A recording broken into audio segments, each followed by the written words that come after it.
What's going on, guys? Welcome back to The Commodity. I'm Fez, and today we are taking a look at bombings of Darwin remembered 80 years on 9 News Australia. I want to say I hung out with Miles today. I was at the pool. We went out to eat. We had a good time. He's doing great. Life is good. So I just wanted to share that. If you want to suggest videos, this video was actually suggested to us in the Discord by T-Girl. It says, the bombing of Darwin. Most Americans don't know about this. It's not taught there. This isn't just Australian history. It's part of USA history, too. U.S. forces were there in Darwin on February 19th, 1942. The USS Perry was sunk. Around 90 U.S. servicemen died. There's a memorial in Darwin. Americans were also in Sydney a few months later when the Japanese subs arrived and targeted the USS Chicago in Sydney Harbor. The video from last year gives a really good overview of the topic. A few other YouTubers have reacted to it with no issues in case you were concerned. Or if you prefer short video, here's a different one. Oh, shoot. I'm doing this one right here. If y'all want me to, let me see here. Let me click on this. There'll be solemn services held in the day to mark. That's 950. This one it's the same video, so I'm not really sure. Okay, either way, doesn't matter. We are reacting to it. If you want to suggest videos, link to the Discord will be down in the description. If you want to help me get to Australia and do some content down there, link to, let me actually pull it up so I can see where we're at. We are currently sitting at $1,560. So we're doing really good. If you are interested in helping out, then I would highly appreciate it. Link will be down in the description. But let's go ahead and jump into this one. There'll be solemn services held in the Northern Territory today to mark 80 years since the bombing of Darwin. It was the single largest attack on Australian soil by a foreign power. Nine's federal politics reporter Fiona Willen is in Darwin. Few of the nation's leaders have travelled there to pay their respects. Yeah, that's right. They're here to mark this significant moment in Australia's history. So it was on this date, 80 years ago, that the people of Darwin were going about their days when formations of Japanese aircraft appeared in the skies above them and dropped bombs on the harbour and the township. More than 230 people were killed and between 300 and 400 were wounded. So that's why Scott Morrison, Anthony Albanese and the Governor-General David Hurley are here today to pay their respects. They'll each be delivering an address and laying wreaths, but perhaps the most poignant moment of the morning will come just before 10 a.m.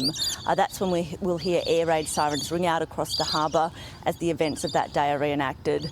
Now, the Prime Minister and Opposition Leader have been in the Northern Territory campaigning ahead of this anniversary, but today they'll put aside their political differences. Guys?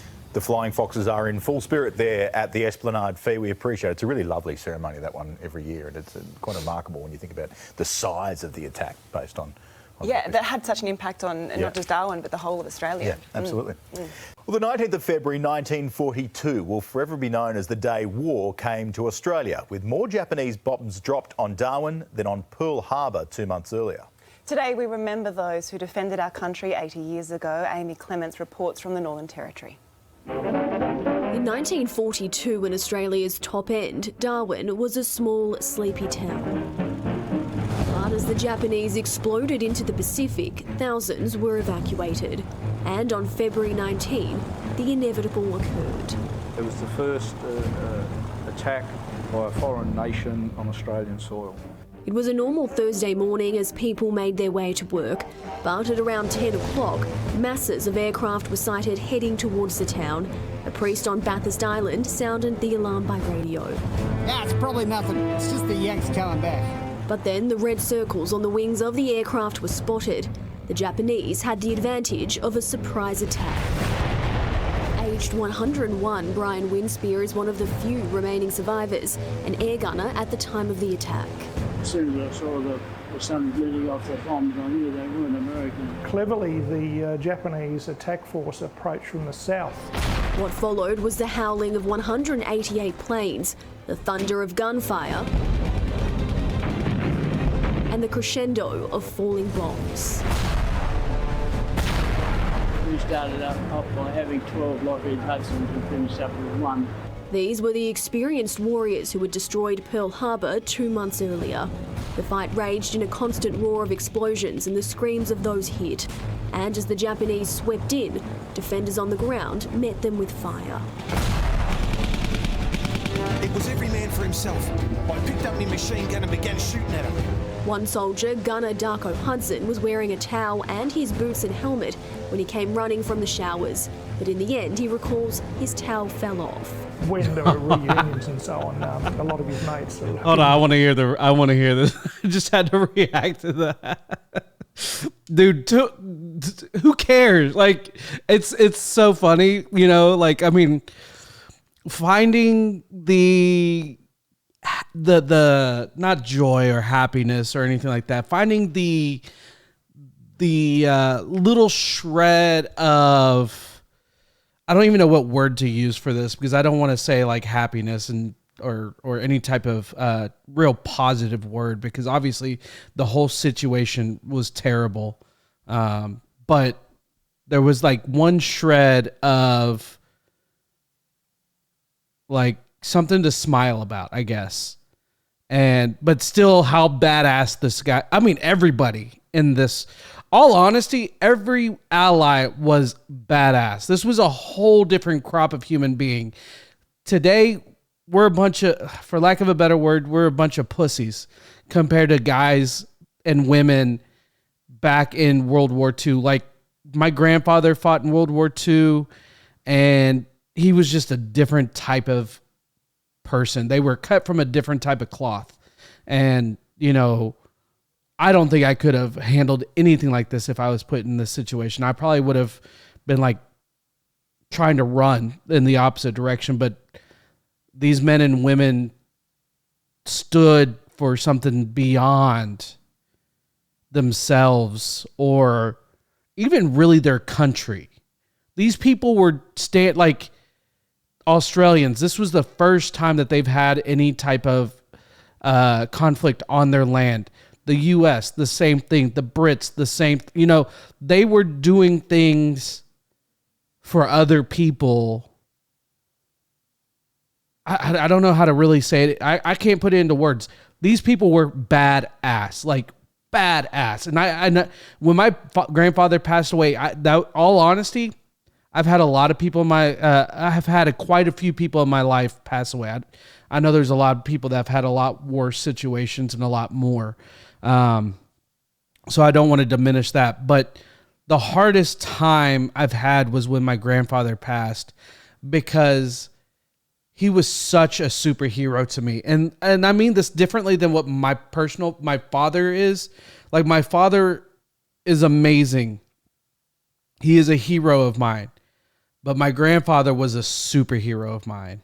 The man got shot twice in World War II and went back into war twice. He got shot in the back of the head right here, and it came in. I don't think they ever were able to take it out from his brain. Went back to war. And then where was the other spot? I think it was in his shoulder or his back. I think it was an entry and exit. He got lucky with that one too. But nowadays, you get shot like that, you're looking for 100%. And I'm not saying that the people that are in the military now are wimpy. I'm just saying it was a whole nother level, because they weren't getting all these medications after the war. A lot of people dealt with some very, very troubling issues. A lot of people did commit suicide, and there was a lot of negativity, but it was just drastically less, drastically more suffering, drastically more death, drastically way worse, but they handled it way differently. So I'm not trying to diminish the soldiers of today. It's just, it was just a different human being then, and it just blows my mind.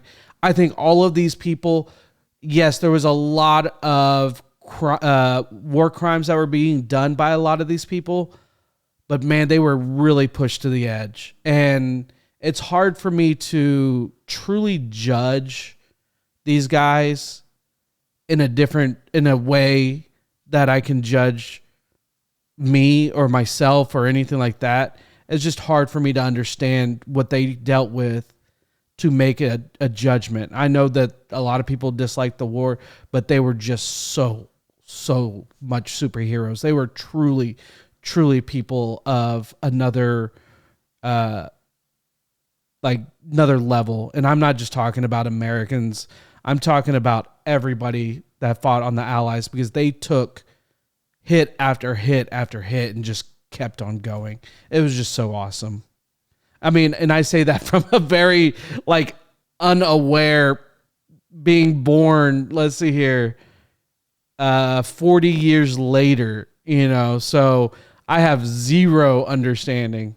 So from a first person point of view, you know what I'm saying? Fell off. When there were reunions and so on, a lot of his mates give him a lot of stick. They crashed because of the size of your weapon, Darko. The post office took a direct hit, killing most of the staff. The wharf was split in two. When they left 20 minutes later or so, Darwin was a smoking ruin. But the Japanese returned for another raid at midday, this time attacking the airfields. One of the commanders of the Imperial Japanese Navy said that it was something akin to using a sledgehammer to crack a walnut. The USS Perry's guns were still blazing as she sunk below water as American servicemen went down with the ship. The wreckage still sits at the bottom of Darwin Harbour. Wow. 88 sailors gave their lives here in defense of this harbour. And from that time until today and into the future, we're just the strongest of allies. There were 9 ships sunk in the harbour and 2 sunk outside of the harbour. On our side, 236 men and women died. Many more were wounded. The Japanese lost just 2. Oh, wow. We didn't know then, but we know now that Japanese forces didn't have an invasion plan for Darwin. What they wanted to do was neutralise Darwin. After the attack, Darwin Harbour was covered in burning oil. Flames rose into the sky and black smoke rolled into heavy clouds. But it wasn't over. For the next year, the Japanese carried out more than 100 raids across the Northern Territory. Australia was very much almost overwhelmed in 1942. It was nearly the end of us. I don't think that should be forgotten. Today, Australia's military past remembered as the day the Japanese Empire turned its attention on a small military past remembered. I know we give each other a lot of shit, but you gotta love this. We are, we live far away from each other, but we're a close-knit family, so it's really badass. As the day the Japanese Empire turned its attention on a small northern town. The reenactment is so important to commemorating the event. As soon as that siren goes off, the guys will be running straight to their guns, manning the anti-aircraft weapons. Is there a naked dude? Morning attack, labelled Australia's own Pearl Harbor. Gosh, incredibly powerful to see that vision now so many years later. And we're joined now by war historian and author Matt McLaughlin for more on the impact of the Pacific War on Australia. Thank you for your time, Matt. Look, at the time this happened, these attacks impacted everyone in the country. What can you tell us about that? Yeah, they certainly did. I mean, 1942 should probably be remembered as the time when Australia felt the most isolated, the most terrified we ever have in our history.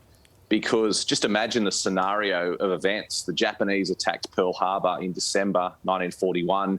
Singapore fell on the 15th of February. And then on the 19th of February, Japanese bombers attacked Darwin and almost destroyed the entire town. So it was a time when Australia felt that the Japanese must at any minute be going to land on our shores and invade the country. We now know, as it said in that history package you just played, we now know that wasn't the case. But it doesn't change the fact that people were terrified. They thought this was it. They thought the war had come to Australia and this could be the end. During one of these air attacks, Matt, an Australian soldier shot down a Japanese Zero fighter plane. Can you remind us of the significance of this event, please? Yeah, this was really interesting. This was the Japanese didn't lose many planes at all in the Darwin raid simply because there weren't many defences in Darwin. But one fairly lucky shot crippled a Japanese plane, and it managed to fly away from Darwin but crash landed on Melville Island, where the pilot was captured by local Tiwi people and then handed over to the Australian Air Force. Badass. And that was the first Japanese prisoner of the Australians during the Second World War. And his name was Hajime Toyoshima. And he was in captivity for a couple of years and obviously quite a prized captive, being the first Japanese person to be captured by the Australians. And then in 1944, he led the Cowra breakout, a huge breakout of Japanese prisoners from a POW camp in the town of Cowra in New South Wales, where about 230 Japanese were killed, including Toyoshima. He was killed in that outbreak. So it's a fascinating story. I've just written a book about the Cowra breakout, and I'm fascinated with the story and how the history of Darwin is so tightly connected with all these other chapters of the war. How has the attack impacted our defence strategy, so impacting not just this chapter of the war, but other wars? Well, it had a huge effect because none of these things occur in isolation, and the threat that Australia felt led to a big change in our foreign policy. And up until that point, we'd been very closely aligned with the UK, with Great Britain. And obviously through the First World War, we'd sent troops to fight in Europe. At the start of the Second World War, we thought it was going to be the same. And we had troops in Europe, we had troops in North Africa. But then when the Japanese came so close to home, we needed a complete rethink, and we pulled our troops back to Australia. But also it changed our relationship with Britain and our relationship with the world, because we realised that we couldn't rely on Britain and this far-flung Europe to assist us in the Pacific, and we needed someone closer to home who shared our interests. And the obvious partner was the USA. And so there was a shift in about 1942 away from Britain and towards the USA, and that strategic relationship has remained ever since. And Matt, now that the state borders have reopened, the bombing of Darwin tours are running again, have you noticed? This actually has me tearing up a little bit. I think it's kind of crazy to think that something like this would actually cause a little bit of a tear jerkiness for me. I don't know why. But it's kind of it makes me think of my grandfather, I think, more than anything. And how negative things can bring people together. That there's been a strong resurgence in this type of battlefield travel? Yeah, there absolutely has. I mean, we've seen a resurgence in battlefield travel all across the world, which is great. Obviously, people over the last 2 years have really been longing for that opportunity to get out and walk the ground where these great moments in history occurred. But Darwin in particular has been very strong. Also, the coincidence of it being 80 years this year means that a lot of people have wanted to go up there, and a lot of Australians have a connection to this history. So a lot of Australians have relatives who served or grew up hearing these stories, or know that their father or grandfather did something that related to the bombing of Darwin. So it's really wonderful that after 2 years of people being stuck at home and not being able to get out and commemorate these great events, that we're now seeing so many people heading up to Darwin. It's going to be a very special service up there. Yeah, nice service on the Esplanade as well. Hey, Matt, thanks so much for joining us this morning. That was really, really, really, really, really good. So thank y'all so much for that suggestion. I really, really enjoyed it. Like I said in my little statement earlier, it's just these people were just cut from a different cloth. These people were superheroes. They weren't, I mean, they were just on a whole nother level of grabbing what they need to protect their people. So I do have a quick question for y'all. Considering y'all are right there, basically y'all are there where Japan is as far as like location, So a lot of people, and I don't disagree, with the 2 nuclear bombs that hit Hiroshima and Nagasaki. And a lot of arguments is that was a war crime because they were kind of aimed at the wrong kind of locales, rather, I guess is the best way to put it. I want to just know where y'all stand on the nuclear bombings in Japan.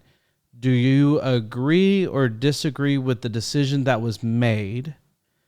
And I totally understand if there's a gray area in this. You might not fully agree, and I might fully disagree.